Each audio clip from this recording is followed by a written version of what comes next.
I don't think we're going to follow 4-year cycles anymore. Bitcoin is leading what I call the decentralized revolution. And we're about 14 years into it. We're just crossing the chasm right now. The chasm is where something has to psychologically change for the early majority to start coming in. We're getting a change in the makeup of Bitcoin holders. And that's what pushes us up into the parabolic part of that S-curve. This is just the beginning. Now those headwinds went to tailwinds. And so I think over the next 10 years, we'll go from 90%, 80% adoption, which is a massive parabolic move. Archie. I want to ask you about the adoption cycle. Where do you think we are at the moment? I mean, I've already expressed it. I think we're past the beginning of mainstream adoption. I think Wall Street has pretty much fully embraced it with the green light from the White House. And it's only a matter of time, I think. I think the Democrats, if they're smart, they will get around it and drop their objectionism to it. And once that happens, I think with Wall Street fully adopting it, the donor base will clarify their messaging to the Democrats as a result. And I think we'll have bipartisan support for Bitcoin in the United States. That will then accelerate mainstream adoption. How do you see where we're at the moment? Do you agree with my assessment that we're past the beginning of mainstream adoption? And how do you think it will progress from here? Yeah, so there's a few ways that I think we could look at this. So like number one, I think that's generally correct, but I think there's like more detail we can overlay into that. So I'm pretty well known for talking about big cycles that happen. For about 5 years, I've been talking about them. Bitcoin Mina in Abu Dhabi a couple months ago, I broke it down where we're at with Bitcoin's price overlaid with cycles. Here, Bitcoin in Prague, I'm going to talk about it as well. But we have about every 50 years, we have a technological revolution cycle, a K-wave cycle. I call them a quantum wave cycle. But for the last 300 years, about every 50 years, we have a new cycle that happens. Industrial revolution, steam engines and railways, steel, heavy equipment, electricity, oil, automobiles, mass production. 1971 was microprocessors, personal computers, telecom. And now here we are 50 years later, having another one. When a cycle repeats 2 or 3 times, it's likely to happen a 4th or a 5th. When it happens 4 or 5, it's going to happen, right? Here we are the 6th time. Now, each one of these 50-year cycles has this repeatable process that happens, mostly because of human nature. And so there's 4 distinct phases of this 50-year cycle. So Bitcoin is leading what I call the decentralized revolution, which is this new 50-year cycle that we're in. And we're about 14 years into it, or going into phase 2 of that right now. Now, there's a bunch of ways that we can look at technology. One is this 50-year cycle, the 4 phases. The first phase is what's called the eruption. So this is when the new technology was created, and there's a lot of attention brought on by that, a lot of speculation. But this is just the beginning. This is the nerds. This is just not even the true believers yet. Then as it goes up, you can overlay, I'm sure you've seen the diffusion of innovation, which is a bell curve, and you've sort of referenced it before. So you have the true believers, the innovators. Then you have the early adopters, and then there's something called a chasm. And then you have the early majority and the late majority, right? So that's like a bell curve. And so I think we're past the 2 phases. We're about 15% adoption. We're going through the chasm right now.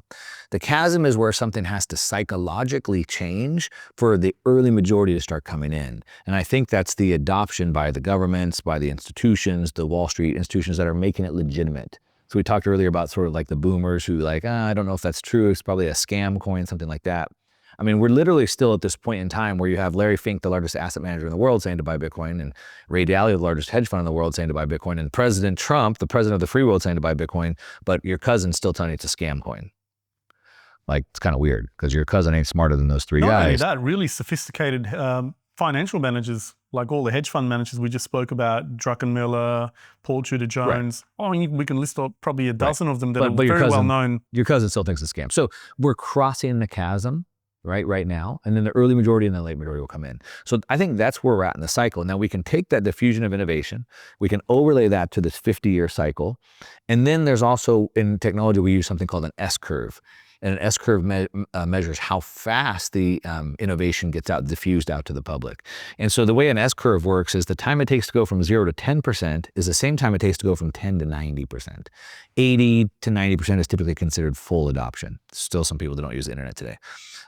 So where we're at, I believe, in this 50-year cycle, We're just going into phase 2. We're about 14 years into it right now. Overlaid with the diffusion of innovation, we're just crossing the chasm right now before the early majority comes in. And when you overlay that with an S curve, we're just going into the parabolic part of the S curve. And we can see this through a lot of different ways. That's how we measure technology. But now let's talk about, like you mentioned, the politics, right? So Bitcoin has done what it's done in spite of being attacked by governments, in spite of the Biden administration's, Operation Checkpoint 1 and 2.0, for example. It's done all of that in spite of that, with massive, what we'd say, headwinds against it. Now those headwinds went to tailwinds. Now we have, you mentioned, left and right in the government. I would just look at it a little bit differently. We have the full government backing at this point. SBR, a sovereign wealth fund, Trump himself buying Bitcoin, the states, et cetera. So we've gone from a headwind, and now we've gone to a massive tailwind, pushing it farther. At the same time, what happens is in the early 2 stages, because it's a retail move, we have people with thousands of dollars or hundreds of thousands or millions of dollars coming in. Today we have billions, tens of billions, hundreds of billions coming in. So we've gone from small checks to big checks. We've gone from illegitimate to legitimate. We've gone from massive government headwinds to tailwinds. And that's what pushes us up into the parabolic part of that S curve. And so I think over the next 10 years, we'll go from 90%, 80% adoption, which is a massive parabolic move. I think there's a couple of things that I think also are worth noting in that. There's a lot of talk about like where we are in the 4-year cycles and if we're going to get another massive drawdown. And there's never been an asset that would go up or down in a straight line. So everything moves up and down. It's volatility is what I call the difference of perception of reality, perception and reality. And so it goes up and down like this. But I think what happens is, number one, as the asset gets bigger, the volatility gets dampened because it's much harder to move a $2 trillion asset than a $500 billion asset. But I think what's also happening is we're getting a change in the makeup of Bitcoin holders. So because of the way technology works, in the beginning stages, it's retail driven. And what happens with retail is, as we already discussed, most people don't understand what it is or why they're buying it. And so because humans are motivated by pain and pleasure, stupid animals, as it's going up, people are making money, pleasure is coming in buying it. And as soon as it rolls over, pain, they sell. And that exaggerates the volatility of that asset. What we're seeing right now is a massive transfer of wealth, unfortunately, from retail to institutional. And it makes me sad because I want the people to benefit from this, but it's all going to the institutions today. Now we have not just institutions like, obviously the ETFs, for example. There's pension funds, all that stuff buying Bitcoin, but also now we have the Bitcoin treasury companies, right? And they're massive buyers. Right now, 72 public companies make up more than 3.5% of the supply of Bitcoin. And that is going into deep, dark, cold storage. So we've gone from speculative retail that buys at the top and sells at the bottom to now deep, dark, cold storage from institutions and these funds. At the same time, we've gone from $1,000 checks to billion-dollar checks. So I think we're going into more of that parabolic part of the S curve, which then makes the price movement more asymmetric. I think we'll see more upside than we see a muted downside because we're seeing bigger checks coming in, pushing it up higher. But when the market does roll over, we won't see as much selling. And I think the selling gets muted.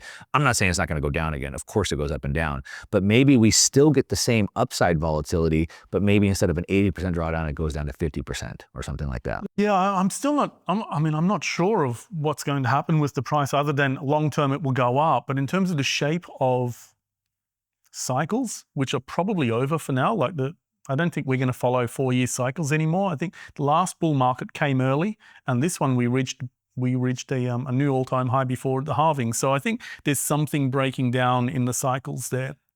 And then we've seen this prolonged sort of bid that's had the Bitcoin price sort of going up in almost an orderly channel where we'd see a 6 or 8 week burst of price appreciation and consolidation for 6 to 9 months. And that's repeated so far for 2 years. And it remains to be seen whether we continue following this in a similar vein to what happened to Amazon. I mean, Amazon still had 40, 50, 60, 70% drawdowns, but they were short-lived.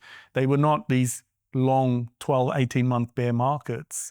And I wonder whether we just see this great march up over 10 years or so for Bitcoin to be repriced like Amazon was. Yeah, but even Amazon didn't go up straight line. It didn't have the big 80% drawdowns. And it didn't have the parabolic runs that have punctuated the last 3 or 4 bull markets that we've had. And so I guess the only thing that I can say is if we don't get a parabola, we won't get the 80% drawdown. But if we continue going up, we may still see the 40 to 60% drawdowns because parabolas tend to bring in a lot of hot money and the speculators. And I think last cycle was basically a lot of that. We had a lot of hot money. And now I think there's a sustained bid by companies or entities that wish to hold.